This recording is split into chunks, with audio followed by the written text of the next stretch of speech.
When you do an organizational culture initiative, you need to see results and you need to see them quickly. So in this episode of Nights of Transformation, we're going to show you how you can get visible results in less than 3 months and do it at a minimum budget.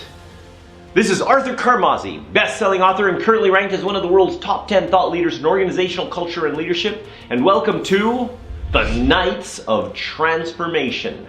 So, how can you get visible culture change results in less than 3 months and do it for under $1,000?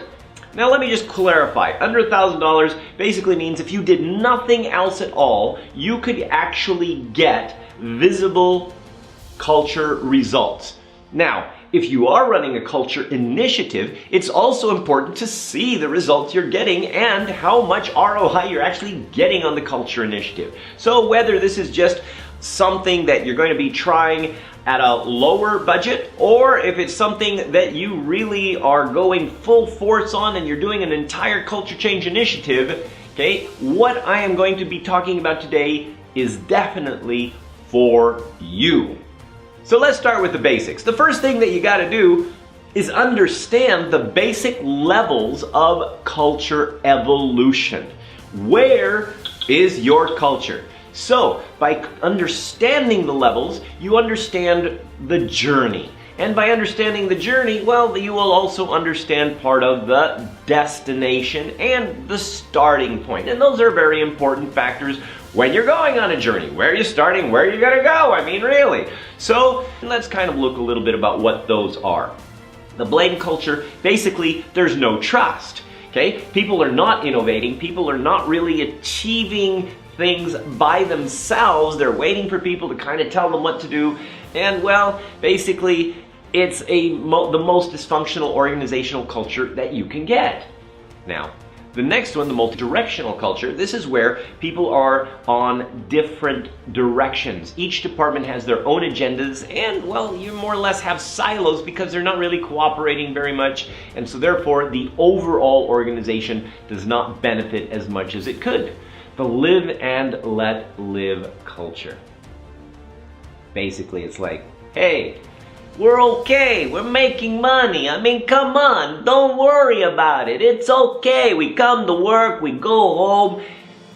You know, it's complacent, right? It's just complacent. Okay, and then of course there's the brand congruent culture. Hey, we are part of this product or this service or this brand, okay? And this is where people are excited. They're just like, wow, this is amazing that they get an opportunity to be a part of your organization or what your organization represents, okay? And then of course, the leadership enriched culture. This is where you don't need to tell anybody anything. They just kind of do it, okay? If you're the big boss, okay, you show up for work and it's like, hey, okay, wow, okay, you don't really have to do much. You just kind of have to go and make sure that people know how great a job they're doing, okay? And acknowledge the and maybe set strategy and things that's this nature. But as far as really worrying about who's going to do what and everything else, doesn't matter. And this is also where leaders kind of put their egos aside, because sometimes you got somebody in a different department that just started out that's better at something than you are, and you let them take the lead even if you're the CEO. Why? Because it's smart and you actually get stuff done. Okay? So these are the different levels, in a nutshell, of organizational culture evolution.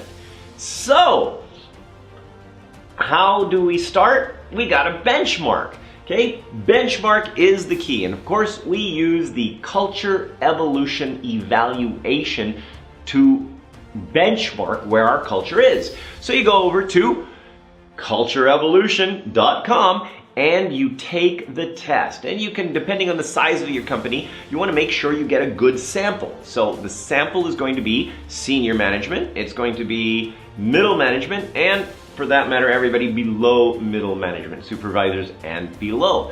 Why is this important? Because different organizational levels have different perspectives of the culture. So that sets your benchmark. Where are you? If you are at the blame culture at this time, good news. Because that means that there's nowhere else to go but up, and you're going to get some good results. In fact, the worse you are, the more visible the results are going to be. If you're already at the leadership and rich culture, well, it's going to be difficult to get better than the leadership and rich culture, because people are already acting on their own. They're already innovating. They're already doing as much as they can, and people are excited about working in your organization. So, measure this to identify which different levels, whether it is the senior management, okay, if there's gaps between senior management and, say, middle management, or the rest of the supervisors and below, okay, gaps are important to understand. So you can also compare the gaps to see where you need to work, okay? So the next step, of course, where do you want to go? If you're at the multi-directional culture, do you want to get to the leadership and rich culture? Is that what you want to achieve? Or are you satisfied with more or less the brand congruent culture? Okay, so you set up an idea of where you want to go, what you want to achieve. Then, of course, you have to identify the behaviors of what you need to achieve. What kind of behaviors are going to get you to that next level? So once you kind of go through this process, you've kind of got your behaviors, you already know where you want to go, you already know where you are, then of course you have to measure progress, and you have to support people by creating objectives related to those behaviors. For example, okay, let's say in order to be in the leadership enriched culture, I need to be cooperative across departments. Okay, so let's say I'm in the multi-directional culture, and one of the key objectives would be cross-departmental cooperation. Okay, because that is a behavior that is going to help me to improve the entire organizational culture, right? So, in order to do that, okay, we create an objective related to cross-departmental cooperation. Now, the different objectives that you create, depending on what you see the behaviors to be, you put those into Squadly. Now, Squadly is an app, and it also has a web dashboard. So you get in there, and it's also not expensive. Okay, so you go into Squadly and you set up your objectives. Okay, and then these objectives essentially are related, of course, to the behaviors. And then you gamify the objective. So you give emotions, and you give awards, and you give all these different little things that always are connected to whatever specific objective you are doing.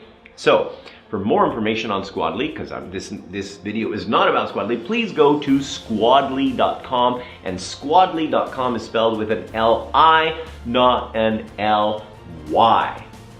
Once you have done that, okay, you're going to start to notice that there are certain ranks of people in Squadly. So number 1, number 2, number 3. So you reward these people based on how much. And of course, you set it up so that different people have opportunities to support different objectives so that you can reward people for the different objectives as well.